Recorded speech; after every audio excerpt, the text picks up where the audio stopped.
જય સ્વામિનારાયણ. મીઠી મધુરી વાત ભાગ ચોથો 4.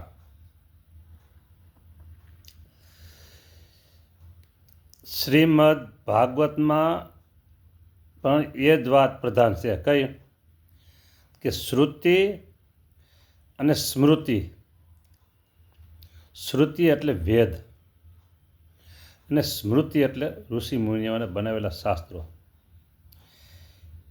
શ્રુતિ સ્મૃતિના ધર્મને કાંઈક તજાય તો તેની ચિંતા નહીં. ક્યાં વાત છે આ? ભાગવતમાં. એની ચિંતા નહીં. પણ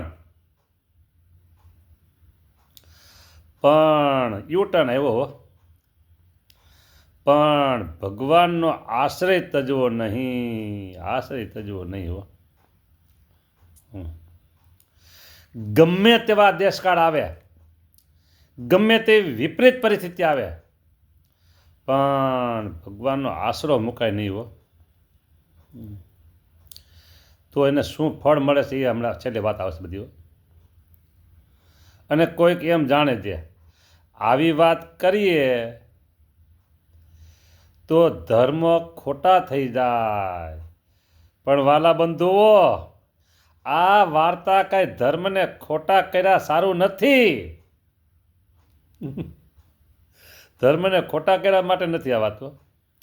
આ તો એટલા સારું છે જે દેશ, સાંભળજો હવે, દેશ, કાળ, ક્રિયા, સંગ, મંત્ર, શાસ્ત્ર, ઉપદેશ અને દેવતા, એટલા વાના શુભ અને અશુભ એ 2 પ્રકારના છે. તેમાંથી જો અશુભનો યોગ થાય ને તેને કંઈક વિઘ્ન પડે તો પણ જો ભગવાનના સ્વરૂપમાં નિષ્ઠા પાકી હોય તો તે કલ્યાણના માર્ગમાંથી કોઈ કાળે પડે નહીં. આમ છે. અશુભનો યોગ થાય, અશુભ દેશકાળનો યોગ થયો અને તેને કાંઈક વિઘ્ન પડે તો પણ ભગવાનના સ્વરૂપમાં નિષ્ઠા પાકી હોય તો તે કલ્યાણના માર્ગમાંથી કોઈ કાળે પડે નહીં. પડે નહીં ભાઈ, પડે નહીં. એ તો કલ્યાણના માર્ગમાં પડે નહીં. કલ્યાણ માર્ગથી પડે નહીં. આવી વાતો છે હો. અને જો હવે સાંભળો, અને જો ભગવત સ્વરૂપની નિષ્ઠામાં કાચ્યપ હોય તો જે દિવસ ધર્મમાંથી ચડી જવાય એટલે પડી જવાય તે દિવસ તે એમ જાણે છે હું નરકમાં પડી ચૂક્યો. નિષ્ઠા નથી ને તો આવું થાય. અરે હું તો નરકમાં પડી ચૂક્યો. બોલો. માટે જેને ભગવત સ્વરૂપનું બળ તેજ, કાલે આવી હતી વાત, એ વાત આવી, તેજ પાકો સત્સંગી છે. તેજ પાકો સત્સંગી છે. કાલે એમ હતું કે જેને સર્વથી ભગવતનું બળ અધિક હોય, બળ બીજા બળ કરતાં આ બળ વધારે હોય, એમ એ જ એકાંતિક ભક્ત કહેવાય અને તે જ પાકો સત્સંગી કહેવાય. અહીંયા પણ એ જ વાત પાસે આજે આવી કે જેને ભગવત સ્વરૂપનું બળ તે જ પાકો સત્સંગી છે. ભગવત સ્વરૂપનું બળ જેને છે ને એ જ પાકો સત્સંગી છે. ઓહો, બોલો. અને હવે આમે આપણે મીઠી મધુરી વાત ન કહે તો કેવું શું કયો જી? કેવું શું કયો? મીઠી મધુરી વાત જ કેવું જ પડે ને. હા. પછી આગળ, અને એ વિના બીજા તો ગુણ બુદ્ધિવાળા કહેવાય. ગુણ બુદ્ધિવાળા કહેવાય એટલે માઇક દોષવાળા. હા, માઇક ગુણવાળા. માઇક દોષ ને માઇક ગુણવાળા. અને જેને ભગવત સ્વરૂપની નિષ્ઠા પાકી હોય તેને જ શાસ્ત્રમાં પણ એકાંતિક ભક્ત કહ્યા છે. કેટલી મધુરી વાત, બોલો. શાસ્ત્રને પર લઈ લીધા હો ભેગા. ગુણ બુદ્ધિવાળા કહેવાય. ખાલી નામના સત્સંગી હોય ઈ. હા, નિષ્ઠા જોઈ ભગવાન સ્વામીની નિષ્ઠા પાકી જોઈ ભાઈ. નિષ્ઠામાં ફેર ન પડવો જોઈએ. નિષ્ઠામાં ફેર ન પડવો જોઈએ એટલે ના પડવો જોઈએ. હા બોલો.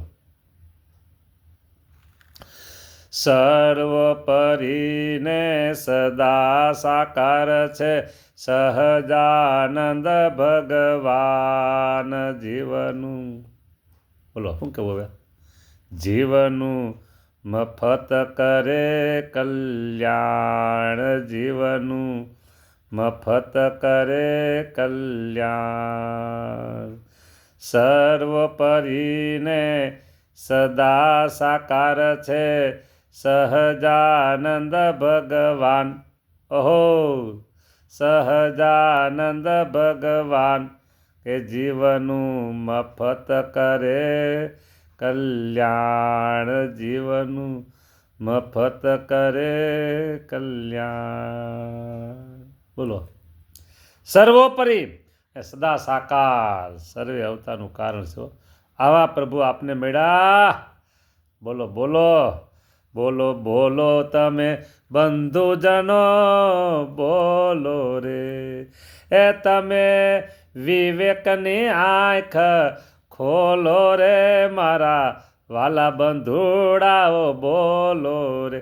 એ તમે વિવેકની આંખ ખોલો રે, ખોલો રે મારા વાલા બંધુઓ, બોલો રે તમે, બોલો રે.